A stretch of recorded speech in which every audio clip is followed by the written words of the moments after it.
All right, and we're live. So finally, we get together. Hey guys, if you're watching the replay, Dr. Guy Rath here, coming to you live from the West Coast, Vancouver, and I'm so honored to have Debra Jang here with me.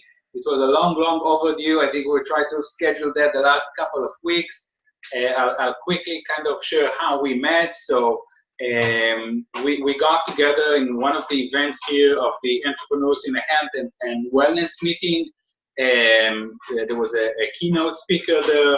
We got together. I was really excited for what Debra is doing and how she is helping middle-aged men, women, and busy entrepreneurs as a coach and expert. And we decided to have this little chat and interview and share it with you guys. So I'll let you maybe kind of start, Debra, and say what got you into this space of coaching and being, becoming expert and helping so many people. Right. Well, I'm happy to be here and sharing my what I've learned over the past number of years with the community. So I'm so happy to be with the community. And my story started when I was in corporate. I had a corporate job for 18 years, working in a cubicle in front of a computer. And I had the typical job that most people have, where lifestyle, where, it's every day is the same. You're eating the same thing. You're doing the same thing. And I would just be tired around mid-morning, and my energy would be drained by 3 p.m. like most people. Yeah. And so I was tired all the time, and it was affecting my performance.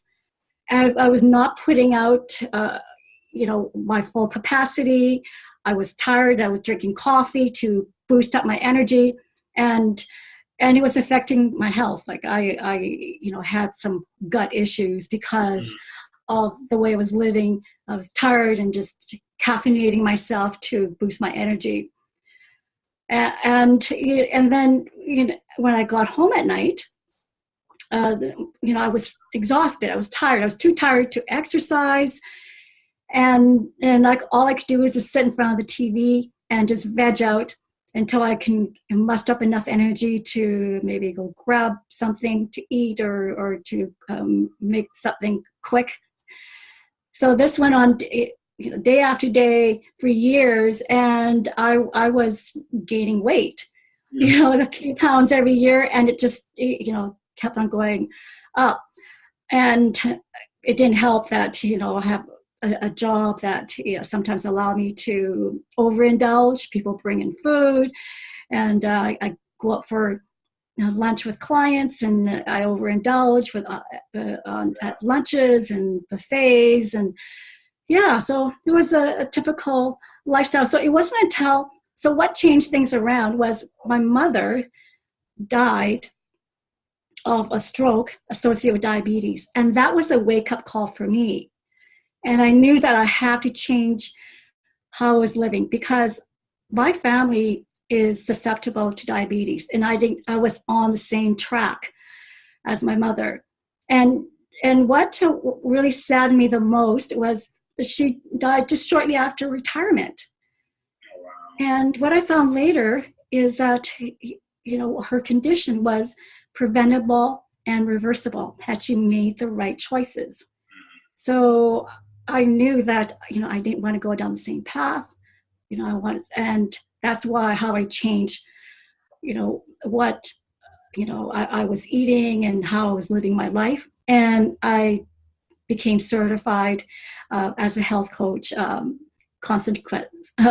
a result of going down this path and change and making those steps. So I've completely changed my life around, my lifestyle. I've made shifts, mental shifts, lifestyle shifts, and I dropped the weight, and I have unstoppable energy. Yeah, so I can say that for sure. Meeting you in person, absolutely. So if you can share kind of what do you find the obstacles of most people you're coaching right now? And if you can speak to that a little bit. Yeah. The obstacle for a lot of people is that mindset shift. It's making the habits, changing the habits. Because, the habits that we've acquired, it's acquired, after 10, 20 years. It's ingrained in us. And to really get out of that, the habits that you're living day after day, you have to do something different. You have to make a shift in how you think and what you do. And you have to get out of like disempowering beliefs. Beliefs like, I can't do this. This is too hard. I've done this before. I failed. So like, what's the point? Yeah. So all these disempowering beliefs that you need to shift them. So that's how I help. But that's clients. Difficult. Pardon me? But that's difficult. That's what shifting the mindset people are telling me. What tips do you have on that? Shifting the mindset? Yeah. So it is really, about, I do a coaching process, so, I ask the questions of the client to reflect. And that's what I would share with your viewers, is to ask powerful questions like, what am I thinking? So, it's really to just stop, because everyone's just so busy, and you just never have time to stop and think about, okay, what am I eating? What am I thinking? How am I feeling? So I would challenge you to just, to just sit back, reflect, pause, take a deep breath, and ask yourself, okay, how am I feeling right now? And you've eaten something, how do I feel after I've eaten this? How am I feeling while I'm eating it?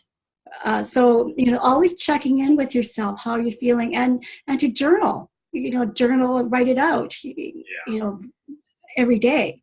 And that's another thing, is to have a food journal. And when you do food journal, it's not just about, what you ate, but also, okay, when I started eating this, how was I feeling afterwards? How did I feel? Do I have more energy?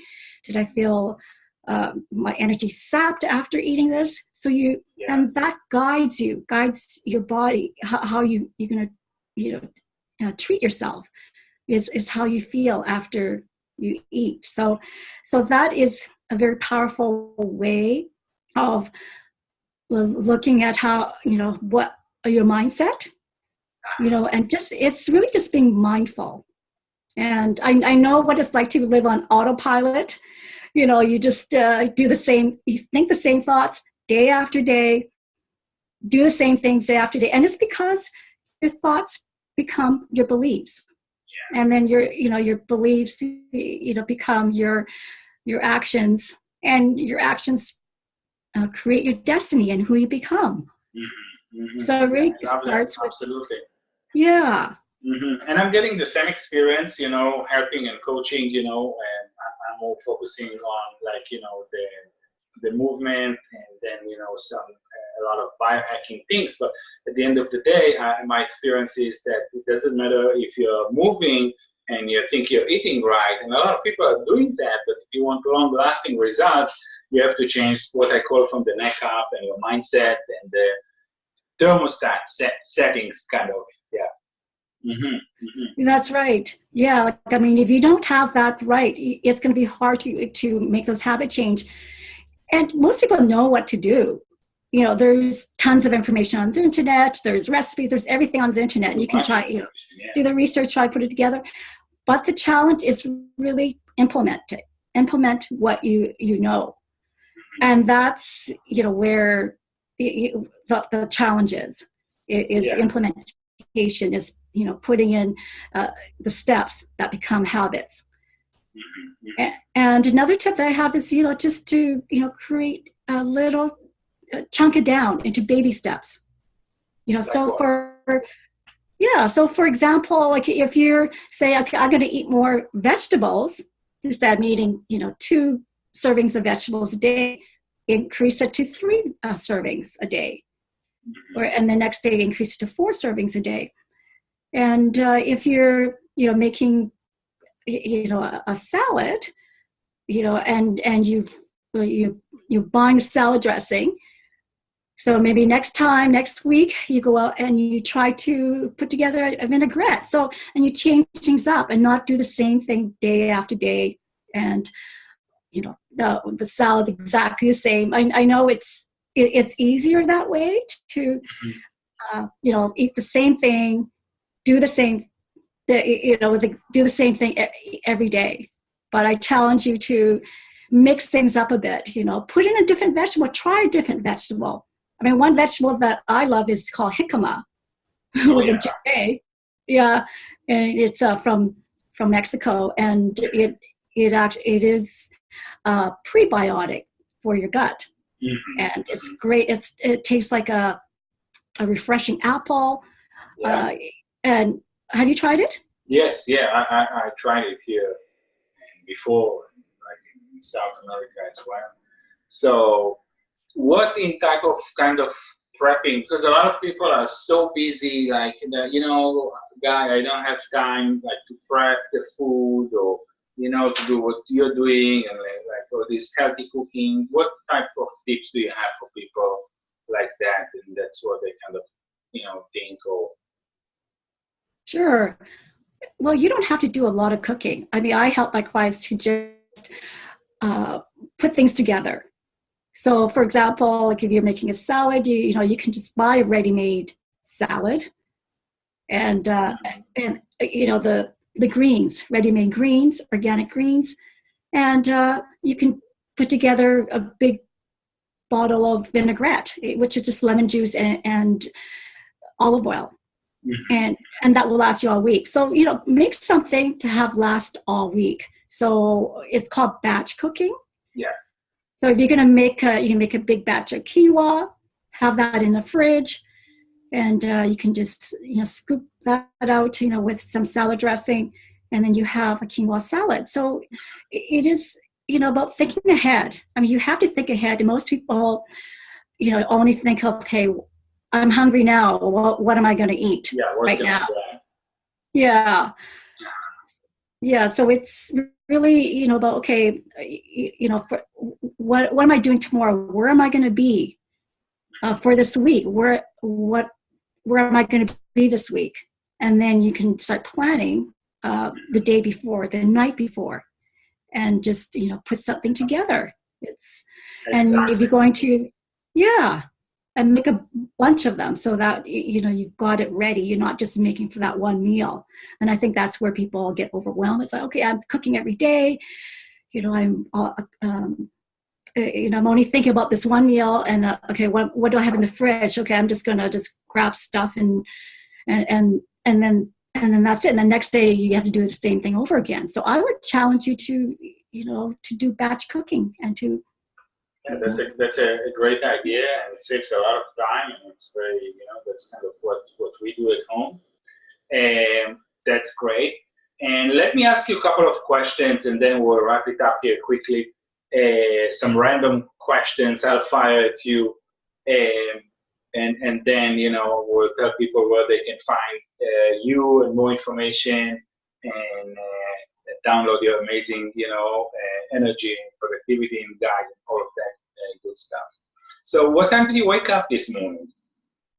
What time? I woke up at 6:15. Mm-hmm. And what do you do when you wake up? If I can ask you that. Okay, so I'm doing. Drink. Yeah. Well, I have a morning routine. Okay. And I'm, building upon it. I'm tweaking it. It's not perfect yet. It's not the where I want it to be. So right now, I'm actually doing what you call morning pages, and I don't know if you're familiar with that. Morning pages. Pages? Yeah. No, tell me more about it. So it's based upon this book called Artist's Way, and it's to find my creativity through spirituality. It's connecting with myself to recover my creativity, because most people have their creativity stamped out of them when they're a child. And so every day I'm writing 3 pages and just stream of consciousness, like anything that comes into my mind, anything that's downloaded from me. So I just like write on the page, and it helps me to discover, what my desires are, what I'm on this earth to do, who I am, and so you're kind of journaling. Yeah, I would say it's like journaling. Yeah, no, I love that. I think it helps, with a lot of clarity and connect, and it helped me a lot. Like I started 2 years ago, so I love that. But I love to learn, and I'll put it in the notes, and the name of this book as well. And do you eat or breakfast or no? Or? Yeah, absolutely. So, I do like 50 minutes of home-based exercise to this video, and then I make a smoothie. I make a super smoothie. Like I throw everything in there, like all the nutrients. Like what? Okay, so I put in like blueberries, kale. I put in turmeric, ginger, like a banana, and let's see. I kind of just like throw things in. I can't even remember what I've got into. Yeah, so it's the basis of it is the kale, and just a little bit of fruit just to sweeten it up. Okay. And that, so that's your breakfast. Yeah. Oh, yeah. I forgot. The main part is actually the protein powder. Yeah. Okay. Yeah. So I put in the protein powder, for the protein, and also half of an avocado for the fat. So it is well balanced. I've got all the macronutrients and the micronutrients, and I can drink that, while I'm putting on my makeup, and I can drink that in a few minutes, 5 minutes. It's a very efficient way of getting all your nutrients. Yeah, and get hydrated, and I love it. And absorption is quick, so at home we make a lot of smoothies, and that's good. And what do you do kind of just before you go to bed and kind of lights out? Do you have any ceremony and a ritual around that? Okay, so one thing that I'm doing now is like I turn off the Wi-Fi, because I know the EMF, the electromagnetic field, it is an issue for our brains, and it does affect our health. So I turn that off. And, it's mainly just winding down an hour before I go to sleep. And that wind down is really necessary, to have this routine of, brushing the teeth and doing all that, the hygiene, plus, just, sitting back and reading my book. And so it's really just wind down. And sometimes I'll do a meditation, like I'll listen to a relaxation or sleep meditation. So that's just, it's really about just relaxing and resting and clearing my head. And I find actually the meditation really helps, because once I clear everything from my brain, then it's easy to fall asleep. If I just like lay there and not make an effort of clearing my brain, I could be ruminating those thoughts for hours. And I think also in sleep, there's a lot of power and dreams, and we kind of manifest, and we put kind of an ask and question to the universe. And I think the last things, we do before we go to bed, these are the things that we will manifest and come to us in the dream. And if we put good stuff will come back. And if we're just kind of, like you said, ruminating and worrying about stuff and anxiety and stuff like that, it's not necessarily a good thing, for what will happen at night, right? Awesome. So where can people find you if they want to connect with you, if they want to download your guide, which I did and I loved it, for crazy energy and productivity? Where can they go? They can go to my website, inspirethrive.com, and that's all in one word, inspirethrive, all in one word.com. Okay. And I have a guide called Unstoppable Energy Guide. Yeah. And it's the guide for busy people to eat healthy on the go. So it gives you all the tips and the step-by-step guide to eating healthy while you're moving, don't have time to put meals together, and it just gives you all the tips to make it easy. Okay, and when people go to your website, they can download that and get access to this guide, and it's free, right? That's right. You can just they'll see when they go to my website, they'll see the picture of the guide. Yeah. The book cover of the guide, and they just click on that, and they can download it from there. Awesome. So I'll put it in the notes of the video once we upload this on YouTube, and then put it in the group and for my audience and email list. And awesome. So I really appreciate your time. I know it's kind of getting late a little bit here on the West Coast, and I'm waiting to see like the next evolution of your courses and coaching programs and everything. And definitely, very thankful to having you and kind of having this relationship. And I love the fact that more and more of us are waking up and awakening, and a lot of middle-aged men and women and busy entrepreneurs, they really understand that energy is the name of the game. That's the major currency. And unfortunately, you can do a lot of caffeine and stuff like that, but eventually it will catch up with you. And it's better to have a healthy lifestyle and kind of energy from within, and that just flows. And then we're also healthy, right? And I think that's what you're representing, and that's what you're doing with your coaching clients. And I really love this vision and your mission. Thank you. Yeah, I love sharing my knowledge with you, and I love being here with you. It's a lot of fun. So thank you for having me. I appreciate it. You're welcome, and we'll do probably some more based on what people want. And thank you so much again, and we'll talk soon. Thank you, guys. Okay, great. Thank you, guys. Bye.